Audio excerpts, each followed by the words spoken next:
राधे राधे बच्चों, कैसे हो आप सभी। स्वागत है आप सभी का यूट्यूब चैनल जय श्री राधे में। बेटा आई होप आप सभी अपनी समर वैकेशन बहुत अच्छे से एंजॉय कर रहे होंगे और आई होप अपनी पढ़ाई तो आप बिल्कुल नहीं छोड़ रहे होंगे, वो भी साथ में चल रही होगी। तो बेटा पिछले वीडियो में हमने हिस्ट्री का क्लास 9 का चैप्टर पढ़ा था, अंडरस्टैंडिंग सोशल साइंस। आज हम पढ़ने वाले हैं क्लास 9 का second chapter, shaping of the earth surface. यहाँ पे बेटा हम बात करेंगे अर्थ, शेपिंग ऑफ द अर्थ। इसका मतलब structure of the earth surface, यानी पृथ्वी की बनावट। आज से अगर करोड़ों वर्ष पहले की बात करें तो ये पृथ्वी बिल्कुल आइस सीट थी।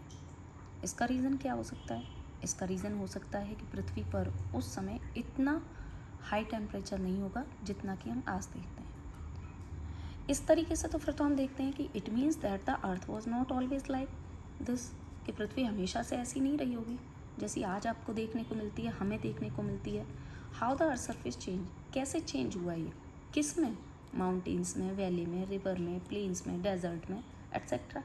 बहुत सारी फॉर्म्स में आज हम देख रहे हैं कि पृथ्वी की स्ट्रक्चर जो है हमें देखने को मिलती है अलग अलग जगहों पर अलग अलग तरीके से। अब क्वेश्चन बनता है कि हु शेप्स द अर्थ, इस पृथ्वी को ऐसी बनावट बना किसने दिया, या फिर ये बनावट आई कैसे, या स्ट्रक्चर फॉर्म कैसे हुए? तो there are the two main factors. इसके दो मेन फैक्टर देखने को मिलते हैं।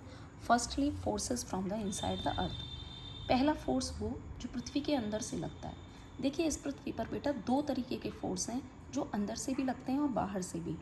हीट और टेम्परेचर हम सभी जानते हैं पृथ्वी के अंदर बहुत ज़्यादा है, जिसे हम पृथ्वी के अंदर लगने वाले फोर्स को इंडोजेनिक फोर्स कहते हैं। These are forces that come to the deep inside. पृथ्वी के अंदर लगातार कंटिन्यू पुश और पुल जैसे फोर्स लगने की वजह से पृथ्वी का जो क्रस्ट पार्ट है वो क्या होता है, ब्रेक हो जाता है। जब वो ब्रेक होता है तो सारा जो सिल्ट है, जितना भी गाद जैसे कहते हैं, मलबा है, वो सभी क्या होगा, ऊपर की तरफ आएगा। किस वजह से? अर्थक्वेक की वजह से, वॉल्केनो की वजह से। पृथ्वी पर ऊपर आने के बाद में ये क्रस्ट पर जब आता है तो एक न्यू लैंड फॉर्म्स तैयार हो जाती है।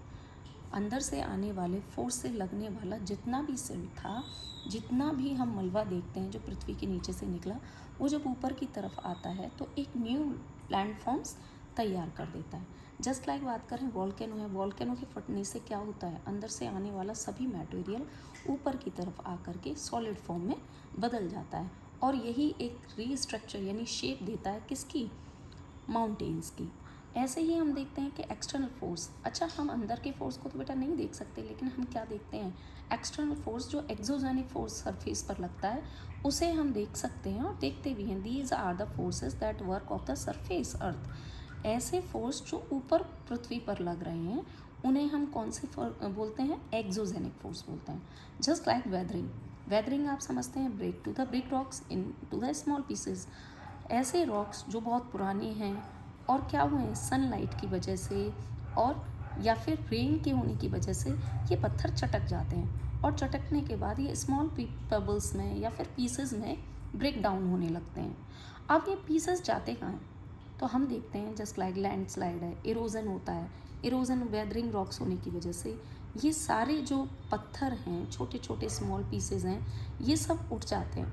अब इन्हें उठा कर ले कौन जाता है, तो इन्हें उठाने के लिए थ्रू द रिवर्स हैं, लगातार नदियों का बहता हुआ पानी, हवाएं, ग्लेशियर, कंटिन्यूस सी में होने वाले वेव्स, इन सब से वही स्मॉल पीसेस उठ करके एक जगह से दूसरी जगह जाते हैं और एक नए प्लेस का या लैंड फॉर्म का को तैयार करते हैं। अब हम देखते हैं कि बेटा अर्थ पर जो मूवमेंट होता है वो there are the two types, endogenic force और एक्सोजेनिक फोर्स। इंडोजेनिक फोर्स में हम अर्थक्वेक है, वॉल्केनो है, लैंडस्लाइड। एंड वहीं एक्सोजेनिक फोर्स के एग्जांपल की बात करें तो रिवर हैं, विंड हैं, सी वेव हैं, ग्लेशियर हैं। अब ये तो हमने फोर्स पढ़े जिनकी वजह से हमने देखा क्या, कि shaping of the earth surface, पृथ्वी पर अलग अलग तरीके की संरचना हुई।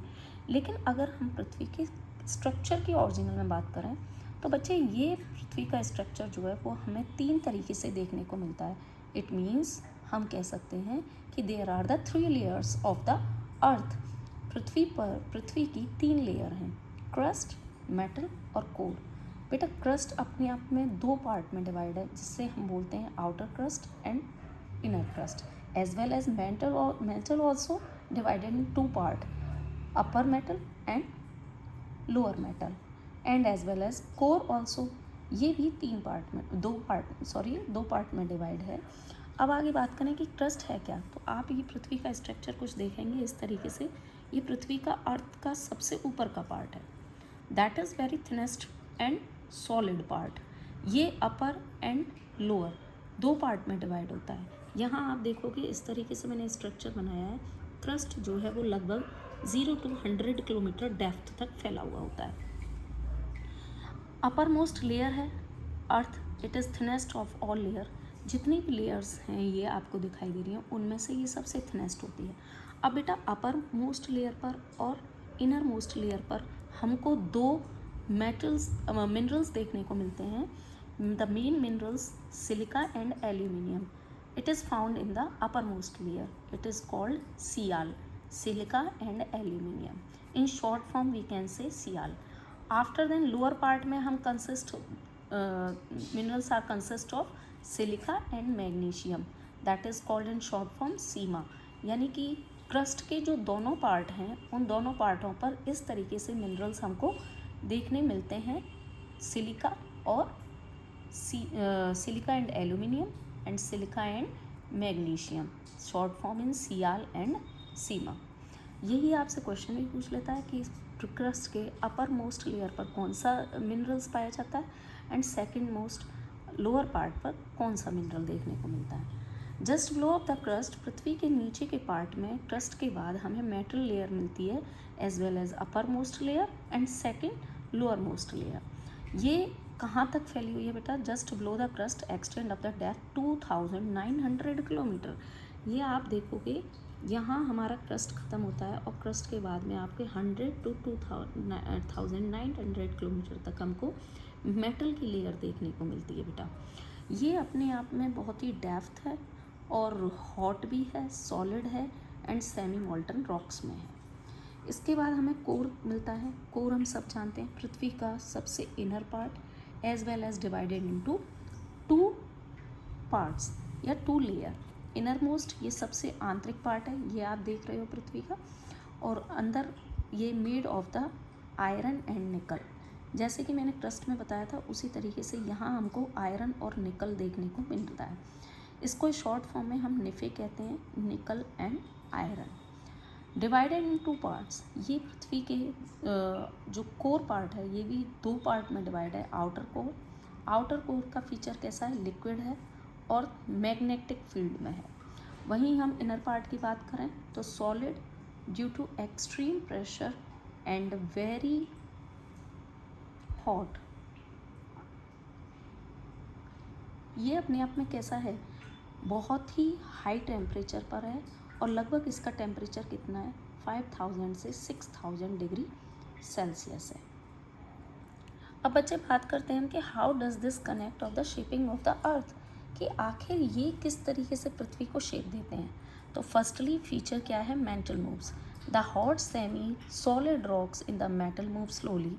हम देखते हैं कि पृथ्वी की जो ये सतह है वो धीरे धीरे क्या करती रहती है, मूव करती रहती है, जिसकी वजह से हम क्या देखते हैं, कुछ करंट्स होते हैं जिन्हें हम टेक्टोनिक प्लेट्स कहते हैं, जो मूव करती रहती हैं इस पृथ्वी पर।